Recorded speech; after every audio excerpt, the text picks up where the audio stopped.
Welcome to the second episode of my series looking at ghost hunters in Ireland. This time I accompanied Ghost Eire one night as they investigated Muckross Abbey in Killarney, County Kerry. As the team set up on the Abbey's bell tower, I asked Anthony about the history of the Abbey and the team's plan for the night. We as Ghost Eire will be investigating Muckross Abbey tonight, an abbey dated from 1541, founded by the Franciscan monks, the observant Franciscan monks. Practiced the religious rituals here, down the Muckross Road, close to Killarney town. The monks would have lived, eaten, slept, worked off the land here, and they would have done so for about 100 years until Cromwell came over and sieged the abbey. There's a lot of legends related to the abbey. First of all, Bram Stoker's supposed to have frequented this place. He may have got his stories for Dracula from this location. There was one particular person called John Drake who used to work in the kitchen here, and he's said to have slept in the coffins on the upper floors of this abbey, which we are currently on now, Peter. He was supposed to pray during the day, and then at night time he'd do completely the opposite and curse, and used to swear. Now, whether the legend of sleeping in the coffins for Dracula comes from here, whether to do with the drinking blood, the chieftains, maybe to do with localised chieftain Dan the Feathers McCarthy, who was supposed to haunt a local hotel here, used to drink the blood of the enemies, so whether that's to do with Dracula. So there's a lot of history to this location. The monks were tortured. I think they were called hot-capped, which means the top of the head was burnt, scalded. They were hanged, tortured by Cromwellian troops. Tonight we're trying to find and go back to the times. We could call ourselves time travelers ourselves, and themselves time travelers, come to our present, and to see how they lived, their emotions, how they feel towards us, and to see if we get anything paranormal. So a few of the experiments we'll be doing tonight will be a seance. Seance means sitting in French. So it's a type of meditation, a type of relaxation to try and bring the energies forward. It's not like what people believe what would happen with the media and, well, films and that, or religion towards what seances are. We're trying to bring a light-hearted way, feeling into it, trying to bring an open mind, try and feel what the spirits are feeling. Sometimes we would get voices over the recordings, people feel stuff. The typical seance would be in the format of sitting around the table, have a cloth on the table, may bring out the singing bowl, the type of bowl which rings out loud, we play it. This is to entice the spirits to come forward. We have candles lit. We try and use particular vocabulary that might entice the spirits to come forward, something that they feel a link to. We'll be doing scrying, which is a type of experiment looking through a mirror to see if any spirit can come forward through reflection, to see if any, again, voices or visuals of spirits come forward, if they can come through our own individual person, through emotions, through face distortion, through different background visuals, smells, tastes, touches. We'll also be doing a manifestation board, which is a type of board which has different types of manifestations, apparitions, to see what kind of spirit they are, to what kind of spirit they think we are, and what other spirits are around. We also try and do a colour mood frame where we see what kind of emotion the spirit's in and what emotion we should be in for the evening. We've also got John Paul here. He's got equipment, EMF meters. We have Kean, who's another member of the team, newly joined with us there. He's It's great with the eyes in the dark. Doesn't need a torch. We have Sinead, who's been with us for a good few years. She'll be doing the scrying, and Jen, who's one of these people one called psychic. We don't brand ourselves that way, but she sees a lot of energies as well. We all see and hear stuff. We've all got that energy. Probably yourself might feel something tonight, Peter. But we'll go through all that now later. The team begins the seance. Okay, so deep breath in, and out. Deep breath in, and out. So left palm up, right palm down. Just relax the arms. I'm asking the energies to come forward tonight for clear communication, clear contact. We'd like to see, hear, feel you tonight. Now's your chance, now's your opportunity to come forward. We're asking our spirit guides only let those spirits in that are willing to do just that. Those that don't want to communicate to step back. So just imagine a bright white light above your head, coming in towards your head, in towards your upper torso, into your left arm, into the other person's right arm. Making a full circle this present moment. That's me coughing, me sniffing. So blind and white light circle of love and protection. Mother and Father God, life and what we are, we give thanks to all that we are and all that we have. We invoke the violet flame burning up through towards our bodies, transmuting any energies out of alignment with our iron presence, blessed be. And finally, we're asking for our spirit guides to keep us safe tonight, to let those that want to communicate, again, come forward. Protection as well to Peter towards my left. If you came to this location by the lake, by the pathways to this abbey, on your journey towards the spiritual enlightenment, come towards us. Dear spirits, I'm giving you the opportunity now. I'm going to invoke you to come forward.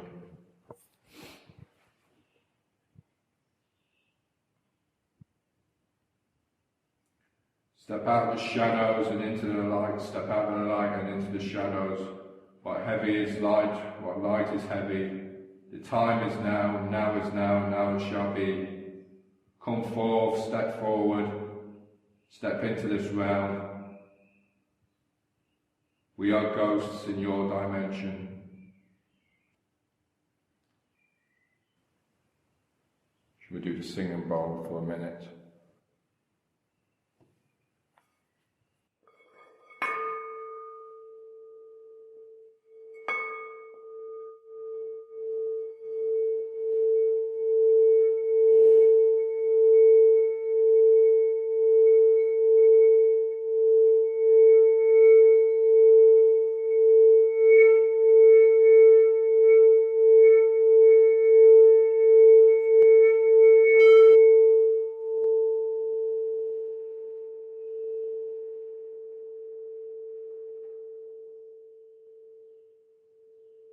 As the team prepared for the next session, I asked Sinead how she got into paranormal investigations. It was about 8 years ago, and I was doing a college project. I was actually doing a radio documentary, and I decided to do it on the paranormal. I've always had an innate curiosity about the paranormal and anything spooky or different, and I've always kind of found it really fun to watch things on TV that were similar to that growing up. So I headed along to a paranormal convention in Dublin around 2009 for 2 days.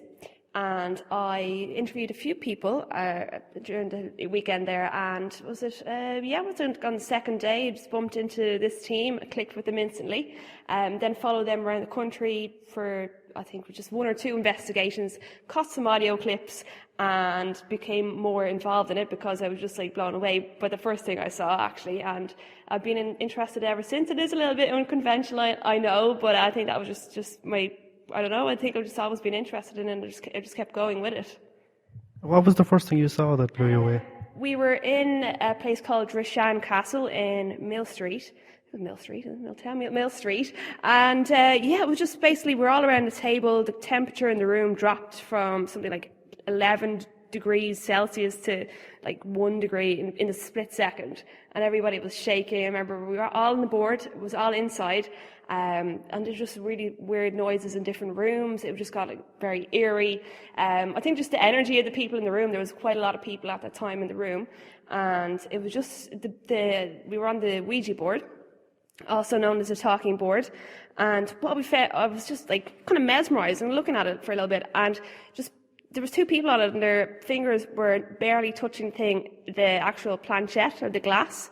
And it was just going around 100 miles an hour. And I was like, what's all this about? So I had to go myself. And just, you could just feel the energy from this tiny little glass, barely anyone touching on it, touching it, just flying around. Like, I was like, what on earth? But it was just, upstairs, you had a table fall over by itself. It just, even since then, it was just very strange things happening, like phones ringing by themselves and nobody on the other end. It just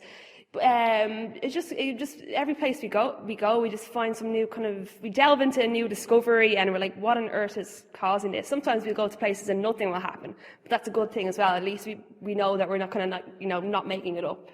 But it's just been interesting, yeah. But you don't find it scary?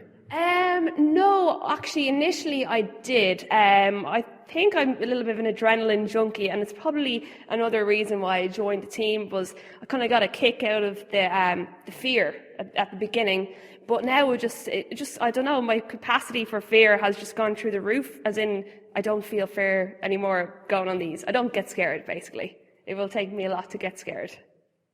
And you're completely convinced by what you've seen that the supernatural exists? You don't think there could be any alternative explanations for the things you've seen?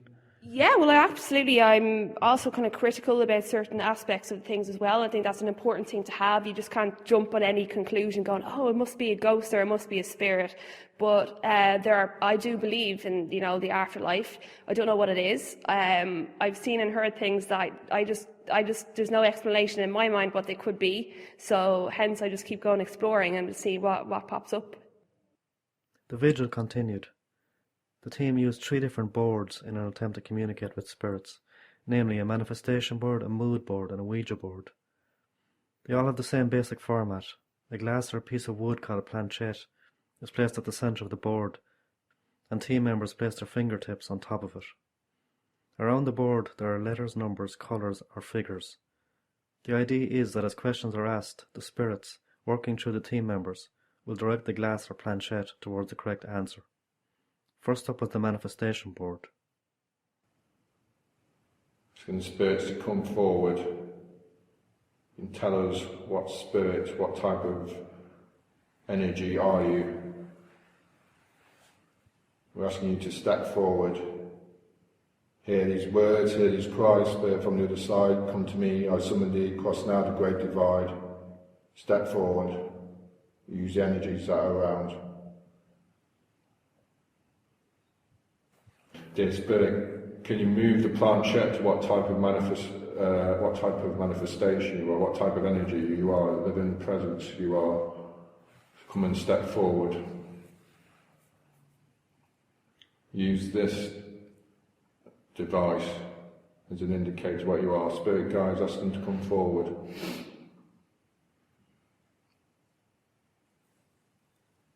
That's it, thank you. Come forward, you use the energies, tell us what type of energy you are.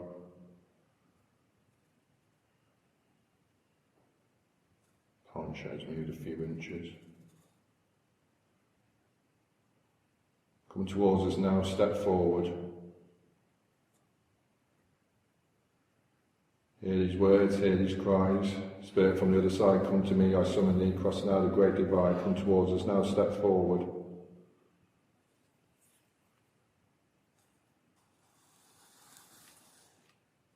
What does that one say? Angel. Angel, spirit. Okay.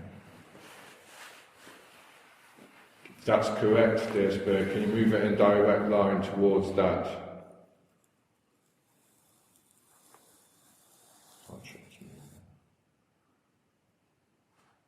Continue, thank you. If your previous answer was correct, could you please move it again?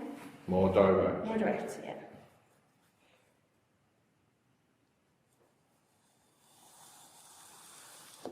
Okay. What type of manifestations are also around us, apart from yourself? Is there any other types of energies that are around? Poltergeist. What type of energies do you think we are? Elemental. Elemental. Okay, that's it. Because it leads on to the next one. Okay. Got the K2 meter. So John Paul's holding the K2 meter. There's a great little grey box that measures the EMF, and it's now fluctuating up to over 25 milligauss, which is a red light, the most extreme reading on the meter. So it's fluctuating from 0 to 25. So this is another short experiment. So we know from the first, the manifestation board, that there was angels, spirit guides around us. There's also poltergeist energies. So that means it could be some activity. And they thought we were elementals, which isn't a bad thing, really. So basically this is, Peter, this is what we've been using this for years of Ghost Eire. It's like a coloured mood frame, so each colour represents a mood, what the spirit might be in. So instead of asking are you good or bad, you actually find out what kind of emotion they are, the spirit, and what kind of emotion they think we should be in. So this, for instance, I went to blue, which means calm, relaxed, lovable, which the nursing profession would use to relax people when they're patients. Red means energized, excited, alert. Red is used in traffic lights to alert people to stop. Green is normal, average, and neutral. So green would be used for people to go. So it's not as a colour on a traffic light to make people go. So there's 12 colours, and each colour represents a type of emotion. So we're asking the spirit tonight, the spirit's the majority, and the glass is moved slowly clockwise. What kind of emotion are you feeling tonight?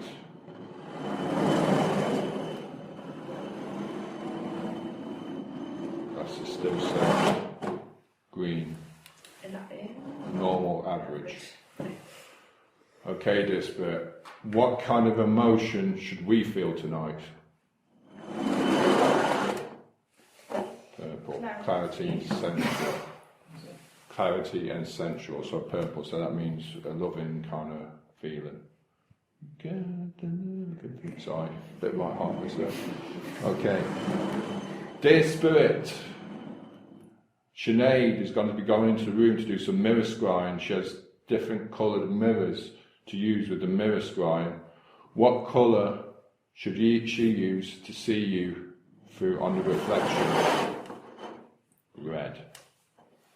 So it's a red colour. Thank you. Go on, Margaret. That's it. Short and simple. So what we're doing now is Sinead's going to go on her own with Peter scrying, looking through the reflection to see if there's any spirits that come forward. She'll be in contact with us through a walkie-talkie. I went with Sinead to another room in the abbey, where she sat on a windowsill and stared into a piece of coloured glass. Is it your own reflection you're looking for, is it? Yeah, at the moment, yeah. So I'm supposed to be looking through here, getting into like a meditative state within the next minute or so. So I'll have to kind of like, so the general gist is you're supposed to go into a trance after like 5 minutes, just like burn everything out. And the basis is that your face will begin to change or morph into something else. So that's hopefully that will be the result. And what have you seen appearing in it before when you've done it? what I've had is like your face will morph, like your eyes will get wider, or you know, your eyes will change, or your whole facial structure will change, that kind of thing. So, you know, sometimes it works and sometimes it doesn't. Yeah. We'll give it a bash anyway. Yeah. 10 minutes passed. The room was pitch black, and there was no sound except for a bat flitting about in the darkness. You know, I think I'll finish up with that. I only got like, my face just morphed into a child's face, but other than that I didn't get anything. Yeah. I didn't get like anything fear or loneliness or anything like that. Those emotions, I actually got the emotion that was on the board, which was just like happy. Like there was nothing really that came through that was just very distinctive there. So I think there's nothing really. I'd like be here for a while, and maybe something might happen. But I think I could see it was a child. I don't know if there was. I don't know if this was like a monastery or whatever, but just like a child's face and happiness. So what we're doing next now is the Ouija board. It's a method of communication used also in ancient civilization. We're doing it in a way that if you're doing spiritual ghost hunting, as they call it, that's something that you'd have to explore. Now some other teams, other researchers teams have said that if you blindfold, that it doesn't work, so it must be a person must be moving it, or muscle spasms. Okay, that's fine there. People are entitled to their own opinion. But same as like meters or visual recorders, they need batteries. So why doesn't the spirit might need your eyes the same way as a meter might need batteries? So who knows, they probably might need our energies to come forward into us, to make things clearer. So we're just going to have to ask specific questions that might link to, or lead off or lead to the history here. Some stuff that we might not know, that if we research it later we might find out it might be linked, or something that might happen within us and during the experiment itself. So, Sinead, Kean and Jen are just going to connect on a glass which is on the centre of the focal board, the Ouija board, which that's a bit bright. Which has the alphabet, as the vowels, the Irish vowels, orders, as 1 to 0 marked onto it, the yes and no. And so I'm going to ask specific questions, first of all, which led up on the manifestation board. So we know there was an angel spirit guide that we talked to before. So dear spirits, from the previous board we were on before in the upper room, the clock tower, we want to know how many of the spirit guides, angels, are around.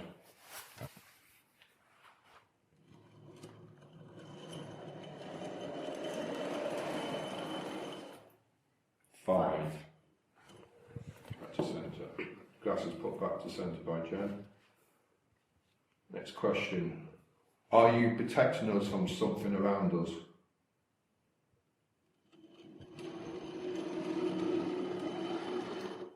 G O O D. Good. Okay. Next question, glasses back at the centre. Were you a human being at some stage?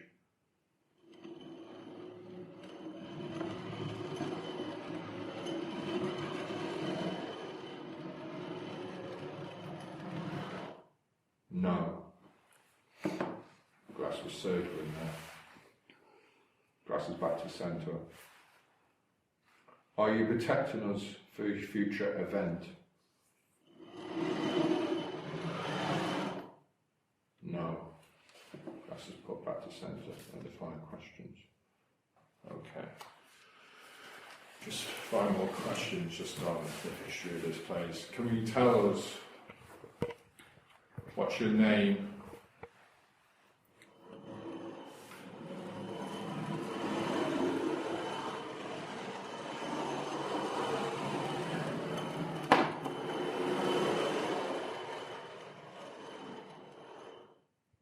D E M O N. And the glasses back to centre. Was that demon? Demon. Thank you, demon. That was demon. Now, demon could mean other sorts of ways. It could mean some back in the old spiritual way. If they're classing ourselves as elementals, back in pagan times, they would worship elementals. So it's not necessarily means evil back in another era. Okay. What are there monks around this location? People dressed in A L L. Let's see now. W. A. A Y. Y S. Always.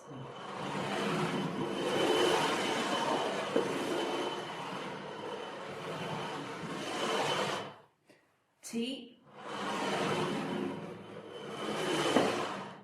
H. E Y Y.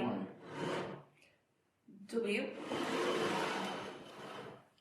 A L L. K. They always walk. That's what I was getting. Okay. Were they tortured here? That's a certain. Thank you. Were they tortured here? That's a circle now. Not necessarily meaning anything evil, but probably due to this building of energy. Were they tortured here?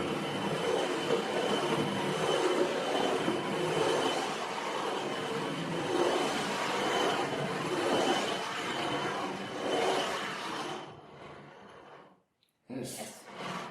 T. T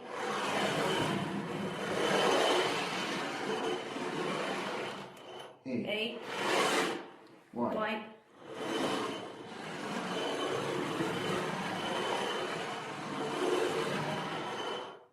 B Y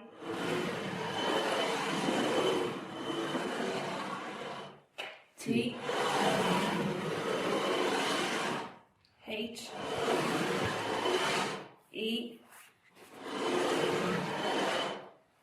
M. Stay by them. Stay by them. Stay by them. Okay.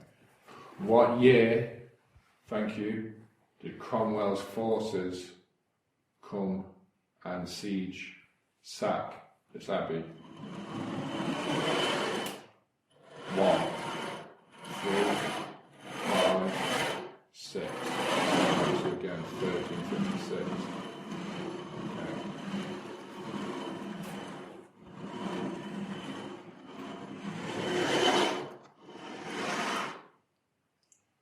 F. I N E E D W A T E or We got that before. If you need water. water. Are you thirsty? Parched, probably, yeah. Yeah. Fasting, Fasting? maybe. Did the spirit monks here fast?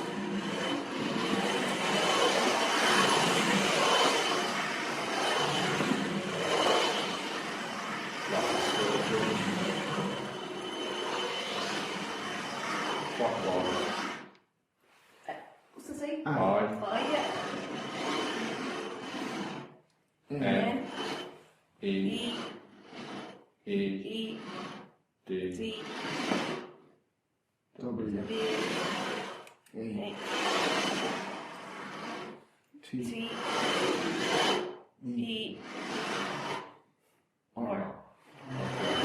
If you weren't fasting, were you tortured? Were the monks tortured? Not given water? I thought I heard this sound as well before I asked that question. Did you hear anything? I got something towards my left. it's a bottle of Would you water. like some water?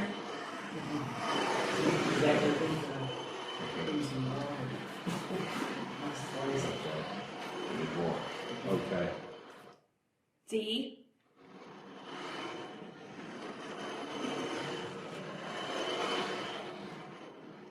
E, A, D.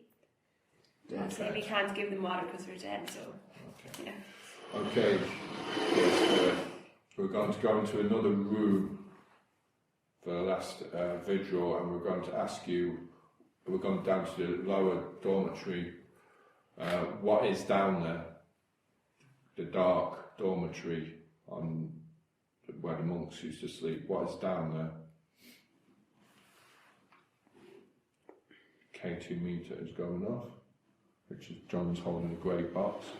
Did one of you make a noise then? No, I heard it down there. Did you, any of you make a noise? No, I heard because I something heard it. downstairs.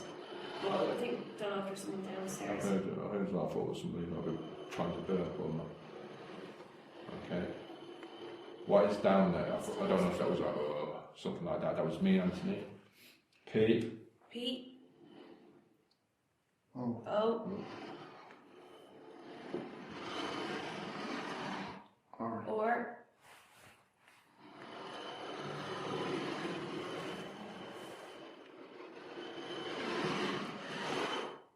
B, B, O, O, Y. Y. Poor boy. Poor boy. Paul. Poor boy, but it says B-O. Okay, is John Drake still here? Sleeping in the coffins? That's me. W. W, I, T, T. S, H,